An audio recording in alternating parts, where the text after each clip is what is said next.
Assalamu alaikum. Starting with Introduction to Biostatistics by Mohammad Aurangzeb KMU INS।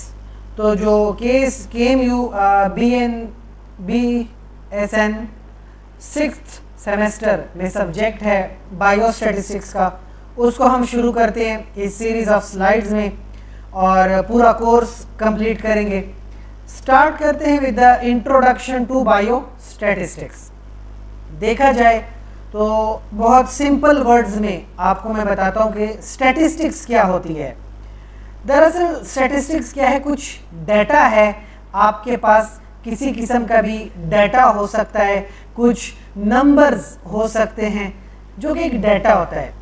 इस data को collect करना, collection of information या collection of data, उसको classify करना यानी ऑर्गेनाइज कर देना, चाहे आप उसको टेबल्स में डाल दो या उस डाटा के ग्राफ बना दो, चार्ट्स बना दो।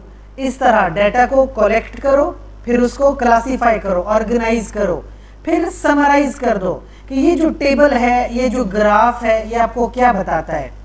इस तरह से जब आपने इंफॉर्मेशन को ऑर्गेनाइज कर लिया, उसका एक मतलब बनता होगा, उसका एक मीनिंग बनता होगा। उस मीनिंग को इंटरप्रेट करो, उस मीनिंग को निकालो कि इस डेटा का क्या मतलब बनता है। तो इस तरह से आप स्टैटिस्टिक्स अप्लाई करते हो। मैं आपको बहुत सिंपल सी एग्जांपल देता हूँ। फ़र्ज़ कीजिए पिछले साल यानी 2024 में कुछ बच्चों के रिजल्ट्स आए थे। तो एक ख़ास किस्म का एक कॉलेज ले लें, उसमें लोगों के रिजल्ट्स थे आप, और पासिंग मार्क्स लेट्स सपोज 60 थे, 60। तो आपने देखा है कि एक बच्चे के ना मार्क्स आए 72, एक बच्चे के मार्क्स आ गए 74, एक बच्चे के मार्क्स आ गए 78, फिर किसी के आ गए 82 और एक के आ गए 59 और एक के आ गए 56। अब ये एक डाटा है, तकरीबन 6 बच्चों का डाटा है, ठीक है, ये जो डाटा है। और इस डाटा को हमने ऑर्गेनाइज कीजिए फ़र्ज़ करें एक टेबल की फॉर्म में ऑर्गेनाइज कर दिया है। ये मार्क्स हैं, इधर इस का यहाँ पे लिखा है स्टूडेंट के नेम्स और साथ में उनके मार्क्स, और यहाँ पे लिखे रिमार्क्स, यानी कि ये आपके पास पास है, ये आपके पास भी पास हो गया, इसके 78 हैं तो ये बिल्कुल ये भी पास है, इसके 82 हैं तो इसको तो ये तो पास है, लेकिन पास के साथ साथ बहुत अच्छे मार्क्स लिए हैं, वेरी गुड है। 59 फेल है, ये भी फेल है। तो ये क्या हुआ कि डाटा से आपने कुछ रिजल्ट निकाला है, और इस रिजल्ट का क्या मतलब बनता है कि आपके पास 4 में से 6 में से 4 लोग पास हैं, 2 लोग इसमें से फेल हैं। इस तरह से आपको क्या समझ में आ रहा है, एक डाटा कलेक्ट किया, उसको टेबल में रखा और उससे कुछ रिजल्ट निकाला, और रिजल्ट का एक मतलब बनता है कि ज़्यादातर लोग पास हो जाते हैं, थोड़े बहुत फेल हो जाते हैं। तो ये क्या है, ये जो भी मैंने आपके सामने की है, दिस इज स्टैटिस्टिक्स। अब ये तो लोगों के नंबर्स थे। अगर फर्ज कीजिए ये किसी किस्म का मेडिकल डेटा होता, ठीक है, तो इसको कहते हैं बायोस्टैटिस्टिक्स, अगर ये डाटा मेडिकल के रिगार्डिंग होता। सो बायोस्टैटिस्टिक्स क्या चीज है? Biostatistics is the body of techniques and procedure dealing with the collection of data. Biostatistics में पहले डाटा कलेक्ट करो, फिर ऑर्गेनाइज करो टेबल में, चार्ट में, ग्राफ में, फिर एनालाइज करो, उस पर टेस्ट वगैरह अप्लाई करो कि डेटा का क्या मतलब बनता है, फिर उससे इंटरप्रिटेशन करो, उसका रिजल्ट निकालो, उसका मतलब समझो, और फिर उसको प्रेजेंट करो। That is biostatistics. लेकिन याद रहे ये जो डाटा हो ये ह्यूमंस के रिगार्डिंग होना चाहिए, मेडिसिन या मेडिकल डाटा होना चाहिए, हेल्थ के रिगार्डिंग होना चाहिए। तो ये क्या हो जाएगा? बायोस्टैटिस्टिक्स हो जाएगा। नाउ स्टैटिस्टिक्स क्या है? Statistics is the science and art of dealing variation in the data. Main point ये है, लेकिन डाटा तो आ गया आपके पास कि इसमें से इतने पास हो गए, इतने फेल हो गए, लेकिन इसमें जरूरी चीज है वेरिएशंस की, कि डाटा किस तरह से वेरी करता है, किस तरह बदल रहा है, ठीक है। ये जो डाटा चेंज होता है, इस चेंज को देखा जाता है, ये बड़ा जरूरी होता है बायोस्टैटिस्टिक्स में। फर्ज कीजिए मैं कहता हूं कि 2020 में एक कॉलेज में 10 लोग फेल हो गए थे, लेकिन 2021 में उसी कॉलेज में 8 लोग फेल हुए, बाकी पास हो गए। 2022 में सिर्फ 6 लोग फेल हुए। 2025 में सिर्फ और सिर्फ 2 लोग फेल हुए। यानी कि आराम आराम से फेलियर्स क्या हो रहे हैं, कम हो रहे हैं और पास होने वाले बढ़ रहे हैं। तो ये डेटा में एक चेंज है कि फेलिंग रेशो कम हो रही है, पासिंग रेशो बढ़ रही है। इसको कहते हैं वेरिएशन। इसका क्या मतलब बनता है कि फलाना कॉलेज हर साल अपने आप को इम्प्रूव करता है और उस इम्प्रूवमेंट से लोगों का रिजल्ट भी इम्प्रूव होता है। इसको बायोस्टैटिस्टिक्स कहते हैं। डेटा में इन पैटर्न्स को निकालना, इस वेरिएशन को समझना बायोस्टैटिस्टिक्स कहलाता है। अब एक आसान सी बात है कि हम ये सोचे कि ये स्टैटिस्टिक्स शुरू कहाँ से होती है और ख़त्म कहाँ पे होती है, आपने इसको समझना कैसे है। तो मैं आपको इस डायग्राम से समझाता हूँ। पूरी की पूरी स्टैटिस्टिक्स, ये पूरी फील्ड इस डायग्राम में है।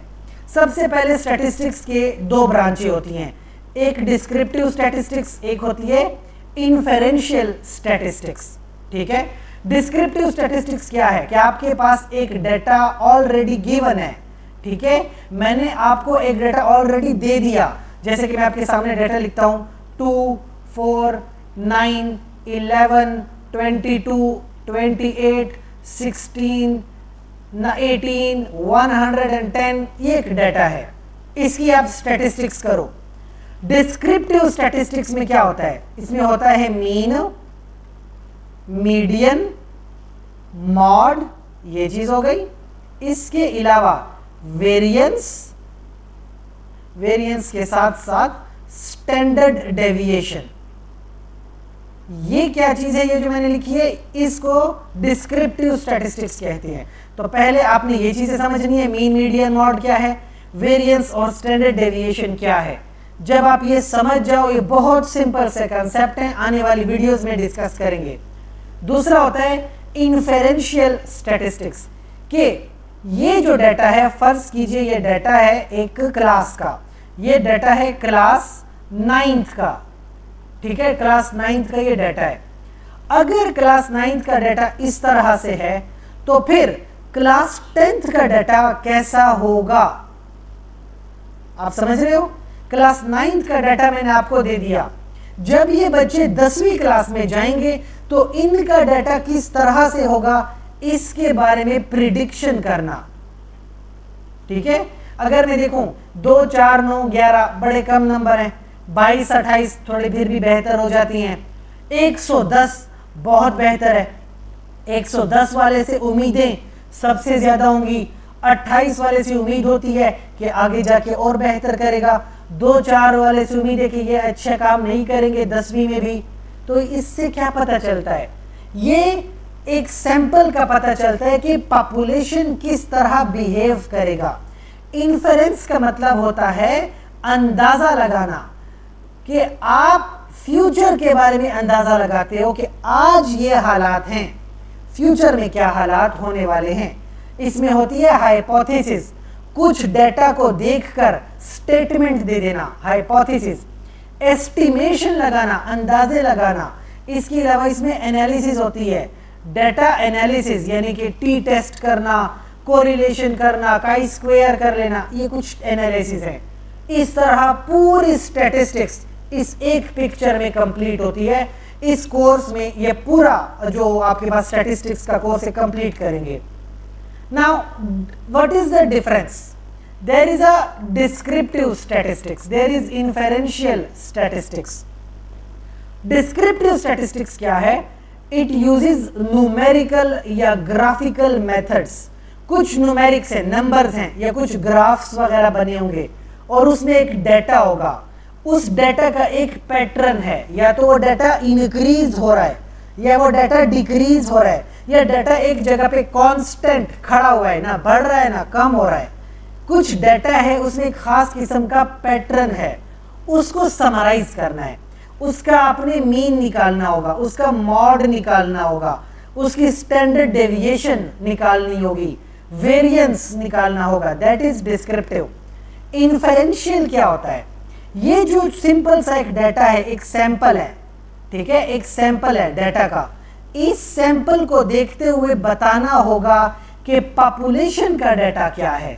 यानी कि अगर मैं कहूं कि KMU में 50 लोगों का रिजल्ट आया है जो बहुत बेहतरीन है, तो अगले 50 लोगों से भी उम्मीद है कि अगर 50 लोगों का बहुत अच्छा रिजल्ट है, तो यानी पूरी KMU में जो नर्सिंग का स्टूडेंट है बहुत अच्छा डाटा होगा उसका। इस तरह इन्फरेंस लगाया जाता है, अंदाजा लगाया जाता है। इसको इन्फेरेंशियल स्टैटिस्टिक्स कहते हैं। और जाहिर सी बात है इसमें कुछ फार्मूला वगैरह इस्तेमाल होते हैं, तभी आप एक बेहतरीन अंदाजा लगा सकते हो। Now importance of biostatistics. तो बायोस्टैटिस्टिक्स की इंपॉर्टेंस क्यों है, क्या है? तो सबसे पहले अगर एक इंसान रिसर्चर है, रिसर्चर कौन होता है? रिसर्चर वो होता है जो प्रॉब्लम्स को सॉल्व करता है। किसी भी तरीके की कोई प्रॉब्लम आ गई और उसको सॉल्व करता है रिसर्चर।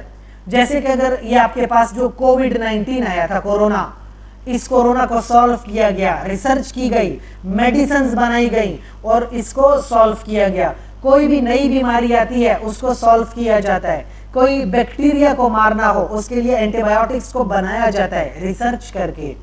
तो देखो रिसर्चर जो होता है उसके सामने बहुत सारे नंबर्स होते हैं, नंबर्स, उसको सॉल्व करता है, एविडेंस निकालता है। जब वो रिसर्च करेगा तो उसका एविडेंस निकालेगा, कोई रिसर्च आर्टिकल होगा उसको पब्लिश करेगा, दुनिया में पब्लिश करेगा कि फलाना रिसर्च की है, उसका ये रिजल्ट है, ये प्रॉब्लम इस तरह से सॉल्व हो सकती है।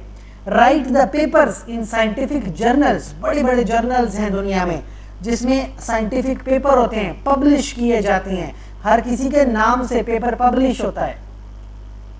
अब जरूरी चीज क्या है? Population versus sample.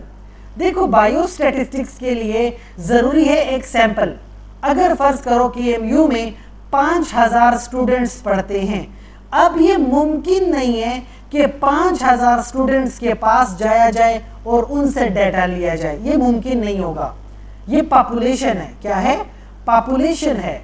लेकिन अगर आप ये कर लो कि इन 5000 स्टूडेंट्स में से आपको फर्ज कीजिए 500 स्टूडेंट मिल गए, रैंडमली 500 स्टूडेंट उठाए और 500 स्टूडेंट्स का आपने डाटा कलेक्ट कर लिया, तो ये 500 स्टूडेंट इन्हीं 5000 से उठाए गए हैं, तो ये 500 स्टूडेंट हो जाएंगे सैंपल। और ये क्या है? पॉपुलेशन, ठीक है। जो स्टैटिस्टिक्स होती है ना वो सैंपल के ऊपर अप्लाई की जाती है, पॉपुलेशन पे स्टैटिस्टिक्स अप्लाई करना पॉसिबल नहीं होता, इस बात को याद रखें। पॉपुलेशन बहुत बड़ी पॉपुलेशन है, ये एक रिसर्चर के लिए पॉसिबल नहीं होता कि वो पूरी पॉपुलेशन को मेजर करे। लिहाजा रिसर्चर क्या करता है?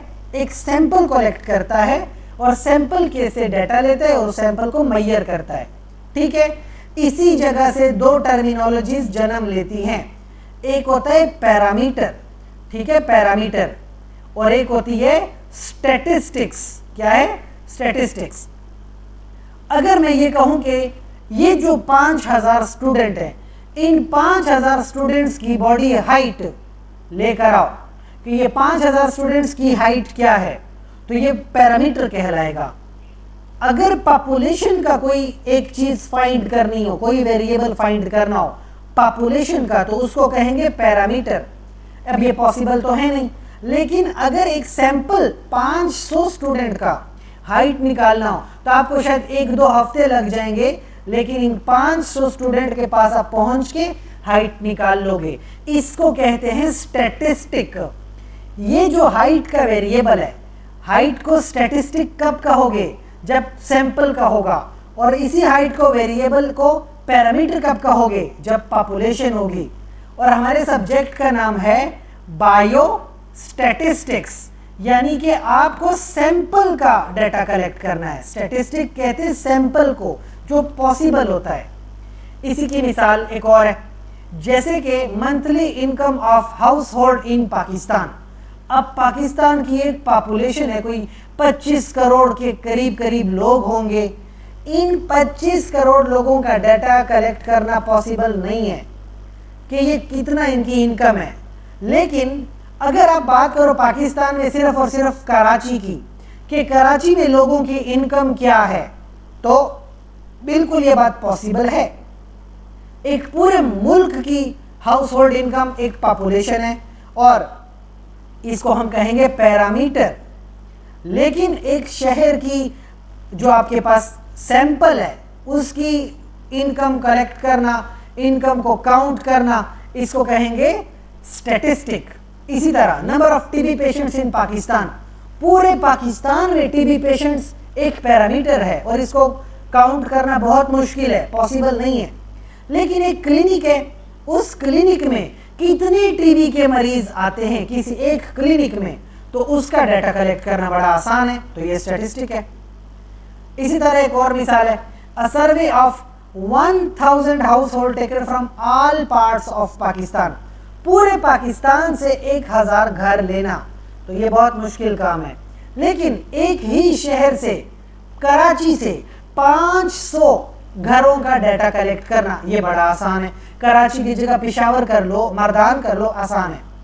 इसी तरीके से 2500 टीबी पेशेंट मुख्तलिफ क्लिनिक्स पाकिस्तान में कलेक्ट कर लिया जाए, तो 2500 टीबी के पेशेंट एक सैंपल है, 2500 कलेक्ट करना आसान है। लेकिन तमाम टीबी के पेशेंट्स बहुत इम्पॉसिबल सी बात है। सो हम क्या बात कर रहे हैं, पैरामीटर वर्सेस स्टैटिस्टिक्स की। कि पैरामीटर क्या होता है, कैरेक्टरिस्टिक्स हैं पॉपुलेशन की, और ये बहुत मुश्किल काम है, पॉसिबल नहीं है। जबकि वही कैरेक्टरिस्टिक्स आप एक सैंपल की उठा लो, ठीक है, a subset of population, population का एक सैंपल, तो ये बड़ा आसान है और आप इसको कहोगे स्टैटिस्टिक्स। तो आपका सब्जेक्ट जो है बायोस्टैटिस्टिक्स, हमेशा डाटा सैंपल का लिया जाता है, पॉपुलेशन का डाटा पॉसिबल नहीं है। नेक्स्ट वीडियो में हम बात करेंगे इस डाटा के हवाले से कि ये डाटा क्या होता है, किस किस तरह से होता है और आप ये डाटा कलेक्ट कैसे कर सकते हो।